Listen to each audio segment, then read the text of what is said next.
Hello दोस्तों। तो आज हम करने वाले हैं हमारे रियल नंबर चैप्टर 1 की एक्सरसाइज नंबर 3। ठीक है। तो इसका जो क्वेश्चन है ना, रूट 5 इज रेशनल या फिर रूट 3 इज रेशनल या फिर रूट 2 इज रेशनल, ये ना बिल्कुल वीआईपी क्वेश्चन होता है। वीआईपी क्वेश्चन मतलब आप प्रीवियस ईयर के बोर्ड्स के क्वेश्चन उठा के देखो, ऐसा होता ही नहीं है कभी ये ना आए, सबका तरीका एक ही रहता है। ठीक है। बस क्या है, थोड़ा थ्योरेटिकल क्वेश्चन हो जाता है, इसीलिए थोड़ा सा हमें डर लगता है, पर कोई नहीं। एक क्वेश्चन हम बहुत अच्छी तरह से समझेंगे, फिर चाहे आपको रूट 2 आए या फिर रूट 3 आए, रूट 5 आए, कैसा भी आए, बस सेम आपको इसी तरीके से करना है, आपको पूरा क्लियर हो जाएगा। ठीक है। और ये 3 मार्क्स का पक्का क्वेश्चन होता है, इसको बिल्कुल छोड़ना नहीं है। ठीक है, बिल्कुल रट्टा मार लेना है, बादाम खा के पढ़ना है सिर्फ। तो चलो, क्वेश्चन से स्टार्ट होता है, prove that root 5 is irrational. Root 5 irrational है, ये प्रूफ करना है। इरेशनल होता क्या है, इसको थोड़ा डिटेल में समझाऊंगा, टाइम लगेगा। ठीक है। एक बार में लेकिन आपके 3 नंबर पक्के हो जाएंगे। रूट 5 इरेशनल है, ये प्रूफ करना है। इरेशनल क्या होता है, जिसको पी अपान क्यू के फॉर्म में ना लिखा जा सके। और रेशनल क्या होता है, जिसको पी अपान क्यू के फॉर्म में लिखा जा सके। ठीक है। तो हमें प्रूफ करना है कि रूट 5 रेशनल है, लेकिन इस क्वेश्चन को सॉल्व करने के लिए हम मानते हैं कि ये रूट 5 क्या होगा, है मान लिया कि रेशनल है। ठीक है। फिर हम कुछ प्रॉपर्टीज लगाएंगे, देखेंगे ये प्रॉपर्टी तो रेशनल नंबर वाली फॉलो ही नहीं कर रहा है, इससे हमें पता चलेगा कि इरेशनल है। समझ में आया कैसे प्रूफ करेंगे। पहले हम रूट 5 को मानेंगे रेशनल, इसको पी अपान क्यू के फॉर्म में लिखेंगे। फिर रेशनल की प्रॉपर्टीज देखेंगे, वो नंबर फॉलो कर रहा है कि नहीं कर रहा है। यदि वो रेशनल होगा तो रेशनल की प्रॉपर्टी फॉलो करेगा, नहीं होगा तो नहीं करेगा। जब वो रेशनल की प्रॉपर्टी नहीं फॉलो करेगा तो हमारा एजम्पशन गलत हो जाएगा। हम बोलेंगे नहीं यार, ये तो रेशनल की प्रॉपर्टी नहीं फॉलो कर रहा है, ये तो अपना इरेशनल ही है। ठीक है। कैसे करेंगे चलो देखते हैं। तो स्टेप 1 है हमारा, let us assume root 5 is rational. सबसे पहले हमने क्या किया, रूट 5 को मान लिया रेशनल है। अब यदि कोई भी नंबर रेशनल होता है तो उस नंबर को हम P अपॉन क्यू के फॉर्म में लिख सकते हैं, इतना हमें पता है। यदि कोई नंबर रेशनल है तो उसको P अपॉन क्यू के फॉर्म में लिखा जा सकता है, जहां पर जो न्यूमरेटर P और डेनोमिनेटर क्या Q है, वो दोनों क्या होने चाहिए, इंटीजर होने चाहिए। ठीक है। और और जो डेनोमिनेटर है वो जीरो नहीं होना चाहिए। क्यों? क्योंकि यदि डेनोमिनेटर जीरो हो जाता है कभी भी, मान लो 5/0, तो ये क्या हो जाता है, नॉट डिफाइंड। पर हम तो मान रहे हैं कि रेशनल है, रेशनल है तो क्यों जीरो नहीं हो सकता है, क्योंकि जीरो हुआ तो नॉट डिफाइन हो जाएगा। ठीक है। तो ये हो गया हमारा स्टेप 1। अब इसको थोड़ा सा सॉल्व करते हैं। इसकी साइड चेंज की तो रूट 5 के मल्टीप्लाई में गया क्यू, इक्वल टू आ गया पी, दोनों साइड स्क्वायर कर दिया, तो ये आ गया 5 times Q square equal to P square. ठीक है। 5 times Q square equal to P square. अब ये देखो, इस चीज को थोड़ा सा ऐसे देखो कि ये है हमारा डिवीजर। तो देखिए पी स्क्वायर जो है, ये 5 और क्यू स्क्वायर दो नंबर्स को मल्टीप्लाई करके रखा है। ठीक है। तो हम ये बोल सकते हैं 5p² का एक फैक्टर है। देखो, 1 और सेल्फ के अलावा जब भी कुछ भी होता है फैक्टर में, तो वो एक फैक्टर हुआ। तो देखो यहाँ पे p² इक्वल टू 5 × p² है, मतलब 5p² का फैक्टर है, मीन्स 5p² को डिवाइड करता है। इतना समझे। अब एक थ्योरम ऑफ अर्थमेटिक है जो हमें बोलती है कि यदि कोई नंबर किसी नंबर के स्क्वायर को डिवाइड करता है तो वो नंबर उस नंबर को भी डिवाइड करेगा। मीन्स अकॉर्डिंग टू फंडामेंटल, ये सब आपको लिखना पड़ेगा, according to fundamental theorem of arithmetic, if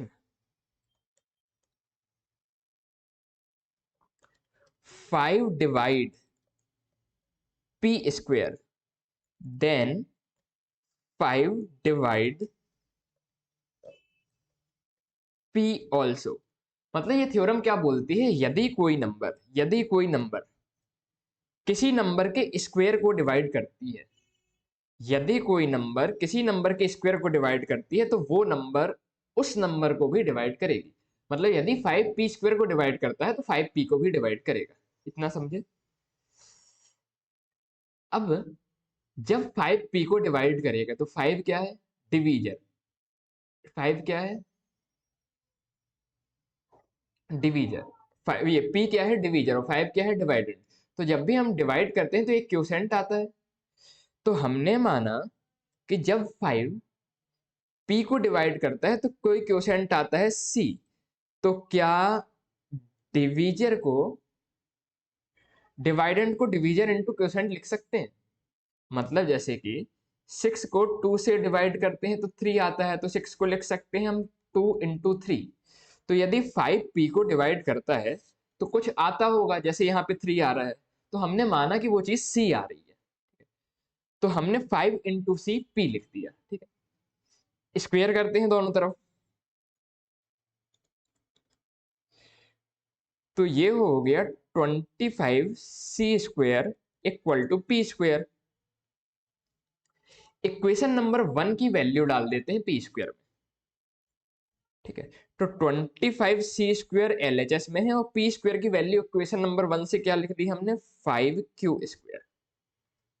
ठीक, तो 5 और 25 कैंसिल हो जाएगा, तो ये बचेगा 5c² इक्वल टू q²।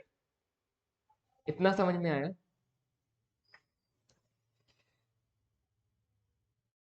तो फंडामेंटल थ्योरम ऑफ अरिथमेटिक के अकॉर्डिंग हम ये बोल सकते हैं, यहां से हमें ये देखने मिल गया कि जो हमारा 5 है ये q² का फैक्टर है। और फंडामेंटल थ्योरम ऑफ अरिथमेटिक क्या बोलती है कि जब 5q² को डिवाइड करेगा तो 5q को भी डिवाइड करेगा। तो यहां से हमें पता चला, if 5 divide q², then 5 divide q also.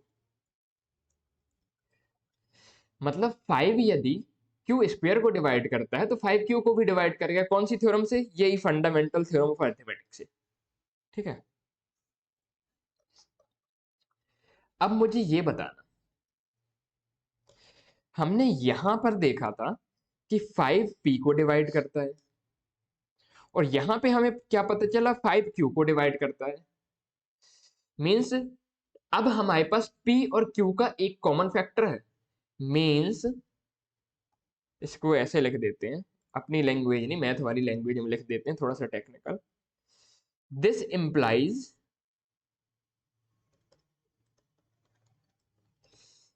5 divide both p and q। 5q और p दोनों का फैक्टर है। पर ऐसा नहीं होना चाहिए। क्यों नहीं होना चाहिए, क्योंकि p अपॉन q तो रेशनल नंबर है। यहां पर p और q क्या होता है, को प्राइम होता है। को प्राइम मतलब इन दोनों के आपस में कोई फैक्टर नहीं होना चाहिए। √5 को हमने रेशनल नंबर माना, मतलब ये p अपन q के फॉर्म में आया। p और q क्या होता है, रेशनल नंबर का को प्राइम होता है, मतलब दोनों में कोई कॉमन फैक्टर नहीं होना चाहिए। लेकिन हमें यहाँ पर तो p और q का एक कॉमन फैक्टर मिल गया। कौन सा कॉमन फैक्टर मिल गया, 5।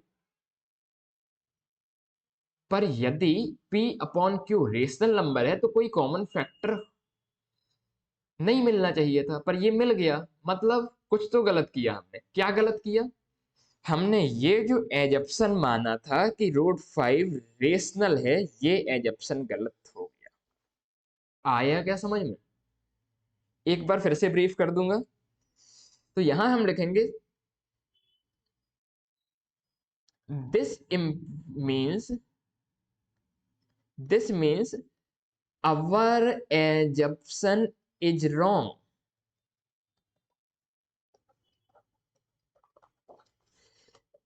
P and Q are P and Q have a common factor.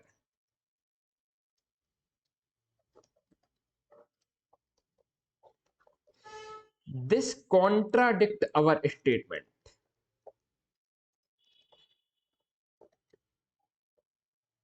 Contradict our statement मतलब ये हमारे स्टेटमेंट का अपोजिट हो गया। अपोजिट कैसे? कैसे अपोजिट? हमने माना था रेशनल है, रेशनल होता पी और क्यू का कॉमन फैक्टर नहीं होता, पर यहाँ पर तो हमें कॉमन फैक्टर मिल गया। तो हम लिखेंगे हमारा एजम्पशन रॉन्ग है, हमारा जो स्टेटमेंट था ना कि ये रेशनल नंबर है, ये कॉन्ट्राडिक्ट हो गया, ये रेशनल नंबर नहीं है। इसीलिए इससे ये प्रूफ हो जाएगा therefore √5 is an irrational number।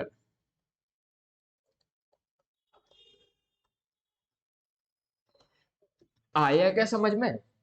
देखो फिर से एक बार स्टार्टिंग से बताता हूँ, एक क्वेश्चन है अच्छी से समझ लेते हैं, 3 नंबर पक्का हो जाएगा। सबसे पहले हमने माना कि √5 एक रेशनल नंबर है, ठीक। स्टेप 1, √5 एक रेशनल नंबर है। यदि √5 रेशनल नंबर है तो ये P अपॉन Q के फॉर्म में रहेगा, और P और Q के कोई कॉमन फैक्टर नहीं होंगे, P और Q इंटेजर होंगे, और Q 0 के बराबर नहीं होगा। ये किसकी प्रॉपर्टी है? रेशनल नंबर की। हमने √5 को रेशनल नंबर माना। अब यदि वो रेशनल नंबर है तो P अपॉन Q को प्राइम होगा, मतलब इसके कोई भी कॉमन फैक्टर नहीं होंगे, ये P और Q इंटीजर होंगे, Q 0 के बराबर नहीं होगा। √5 इसको साइड चेंज किया तो ये हो गया √5Q, ये हो गया √5Q इक्वल टू P, ठीक है। स्क्वायर किया दोनों साइड तो 5Q² इक्वल टू P² हो गया। यहां से हमें क्या देखने के लिए पता चला? यहां से हमें ये देखने के लिए पता चला कि जो 5 है वो P² का फैक्टर है। फंडामेंटल थ्योरम ऑफ अरिथमेटिक के अकॉर्डिंग यदि 5P² का फैक्टर है तो 5P का भी फैक्टर होगा। अब यदि 5P का फैक्टर है तो कुछ एक क्वोशेंट आएगा जब 5P को डिवाइड करेगा, उसको हमने मान लिया C है, तो 5C इक्वल टू P लिख दिया हमने। दोनों साइड स्क्वायर किया तो ये हो गया 25C² इक्वल टू P²। 25 से 5 कैंसिल हुआ, P² की वैल्यू डाली हमने इक्वेशन नंबर 1 से, क्या 5Q²। 5 और 25 कैंसिल हुआ तो 5C² इक्वल टू आ गया Q²। यहाँ हमने क्या देखा? 5Q² को डिवाइड करता है। यदि 5Q² को डिवाइड करता है, सॉरी, तो 5Q को भी डिवाइड करेगा। यदि 5Q² को डिवाइड करता है तो 5Q को भी डिवाइड करेगा। मतलब कि 5 जो है हमारा P को भी डिवाइड करता है, 5 जो है हमारा Q को भी डिवाइड करता है। मतलब P और Q में एक कॉमन फैक्टर मिल गया, वो है 5। लेकिन P अपॉन Q तो रेशनल नंबर है। यदि P upon Q rational number है तो दोनों में कॉमन फैक्टर नहीं होना चाहिए था, लेकिन हमें एक कॉमन फैक्टर मिल गया 5, ठीक है। तो इससे हमने जो एज्यूम किया था, क्या एज्यूम किया था? कि √5 रेशनल नंबर है। ये हमारा एजम्पशन गलत हो गया, ठीक है। और क्या प्रूफ हो गया? कि √5 यदि रेशनल नहीं है तो क्या होगा? इर्रेशनल नंबर है। आया क्या समझ में? ये आपका 3 मार्क्स का एक कंफर्म क्वेश्चन है। अब यदि इस क्वेश्चन को पढ़ने के बाद आप √2 is irrational number, √3 is irrational number, ये वाला खुद से एक बार ट्राई करके देखना, और बिल्कुल ऐसा ही स्टेटमेंट और थ्योरी भी लिखनी है आपको, ठीक है। तब पूरे आपको फुल 3 मार्क्स मिलेंगे, ठीक है। समझे? आपके 3 नंबर कंफर्म। आगे चलते हैं, चलो। अब देखो, इसको मैं थोड़ा सा अलग तरीके से प्रूफ करूंगा। क्वेश्चन नंबर 2 है 3 + 2 √5 इज इर्रेशनल। कैसे प्रूफ करेंगे इसे? देखना, सेम पहले स्टार्टिंग वैसे ही करते हैं। Let us assume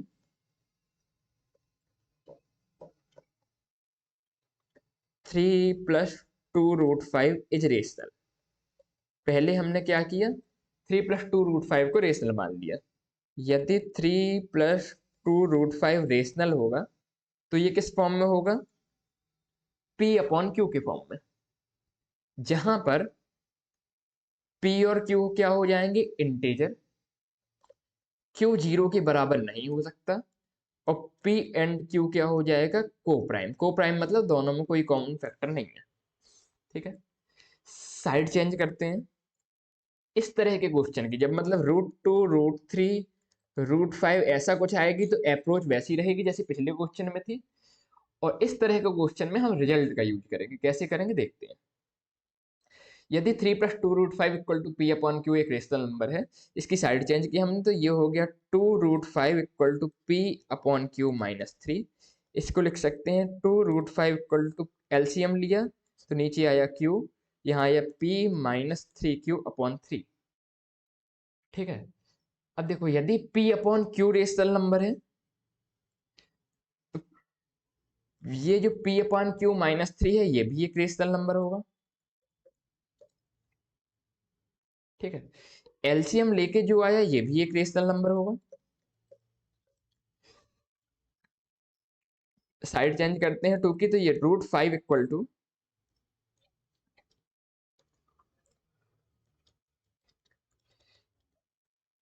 p - 3q/2q। ये भी क्या हो जाएगा,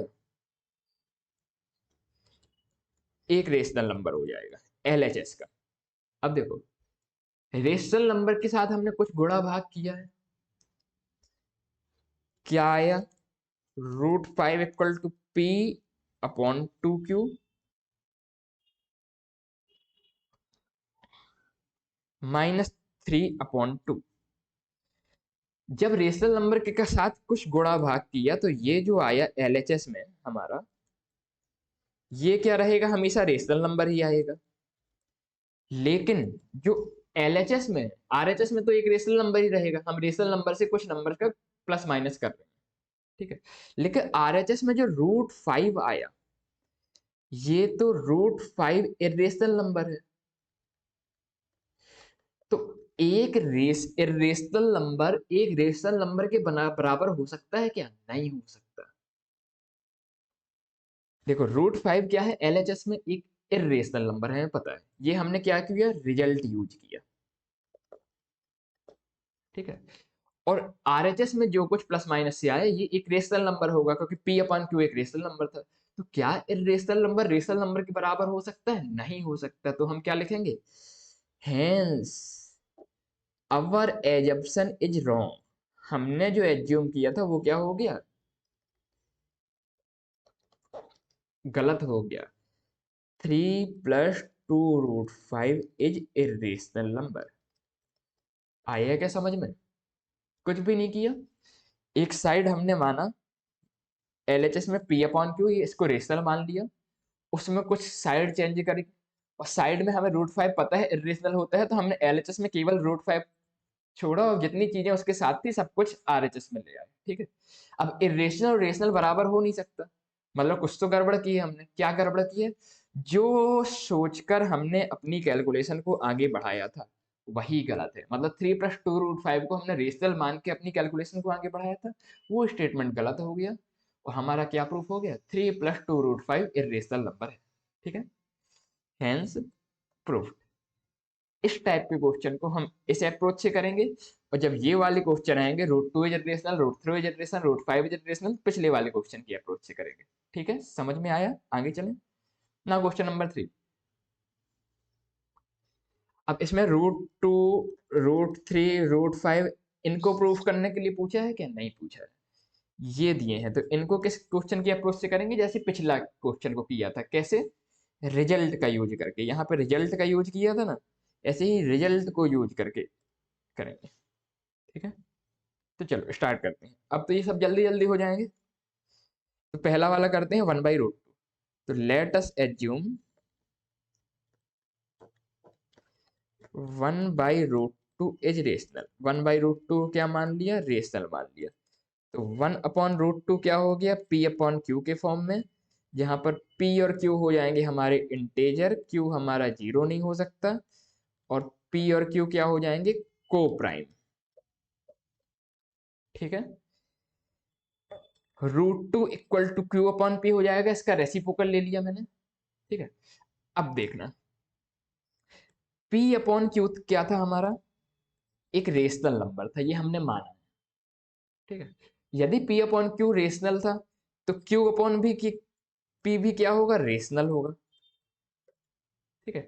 तो राइट हैंड साइड में जो है वो रेशनल है, और लेफ्ट हैंड साइड में जो है वो क्या है, इरेशनल है। रेशनल और इरेशनल बराबर हो सकता है कि नहीं हो सकता? तो हम लिखेंगे as we know that root 2 is irrational and Q upon P is rational. अब रेशनल और इरेशनल तो बराबर हो नहीं सकता, तो कुछ तो गड़बड़ हो गई। क्या गड़बड़ हो गई? जो हमने एजम्पशन माना था वो गड़बड़ हो गया। तो हम क्या लिखेंगे? Hence our assumption is wrong, 1/√2 is irrational number, hence proved। आया क्या समझ में? आगे चलते हैं, इसका दूसरा पार्ट कर लें। इसका सेकंड पार्ट है 7√5। तो 7√5 कैसे सॉल्व करेंगे? पहले इसको मान लेंगे रेशनल। तो late us assume date 7√5 is rational. यदि ये रेशनल है तो किस फॉर्म में होगा? P अपॉन Q के फॉर्म में। ठीक है, जहां पे P और Q क्या हो जाएंगे? हमारे इंटेजर। Q 0 के बराबर नहीं होगा और P और Q क्या हो जाएंगे? को प्राइम। ये रेशनल की प्रॉपर्टी है तीनों। ठीक है, साइड चेंज करते हैं तो यहाँ पर 7 नीचे आ जाएगा, तो P अपॉन 7Q हो गया। अब ये जो RHS में आया ये क्या है? रेशनल है। और हमें पता है कि √5 क्या होता है? इरेशनल होता है। क्या किया हमने? रिजल्ट को यूज किया। इरेशनल रेशनल के बराबर नहीं हो सकता, मतलब कैलकुलेशन में कहीं गड़बड़ है। क्या गड़बड़ है? जो हमने एज्यूम किया था वही गड़बड़ है। 7√5 रेशनल है, ये हमने एज्यूम किया था, ये गड़बड़ है, ये गलत है। तो हम कैसे लिखेंगे? As √5 is irrational number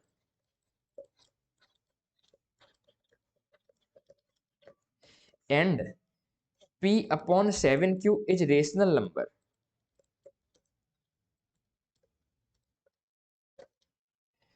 this contradict our statement. ये हमारे स्टेटमेंट को क्या करता है? कॉन्ट्राडिक्ट, मतलब विरोधाभास करता है, शुद्ध हिंदी में बोला जाए तो। Hence 7√5 is irrational. ओके, अरे अभी एक और पार्ट बचा। तीसरा पार्ट क्या था? 6 + √2। तीसरा पार्ट है हमारा 6 + √2। इसको भी इरेशनल प्रूफ करना है। कैसे करेंगे? पहले late us assume date 6 + √2 is rational. यदि 6 + √2 रेशनल होगा तो ये किस फॉर्म में होगा? P अपॉन Q के फॉर्म में, यहाँ पे P और Q हो जाएगा integer, Q not equal to 0 and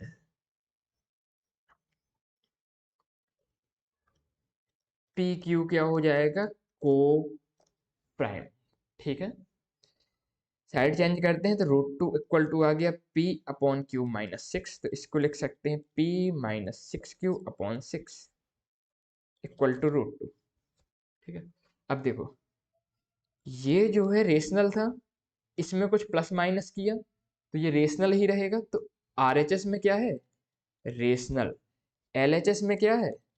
irrational. कुछ गड़बड़ है क्या? रेशनल इरेशनल के बराबर हो सकता है क्या? नहीं हो सकता। मतलब हमारी कैलकुलेशन में कुछ गड़बड़ है। क्या गड़बड़ है? हमने जो एजप्शन लिया था वही गड़बड़ है। तो हम कैसे लिखेंगे? Since √2 is an irrational number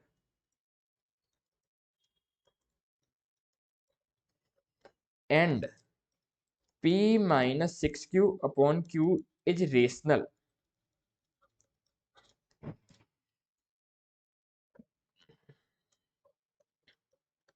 this contradict our statement, hence therefore 6 + √2 is irrational number. ठीक है, तो इस तरह के क्वेश्चंस में क्या याद करना है, इस तरह के क्वेश्चंस में हम रिजल्ट का यूज करते हैं। ठीक है,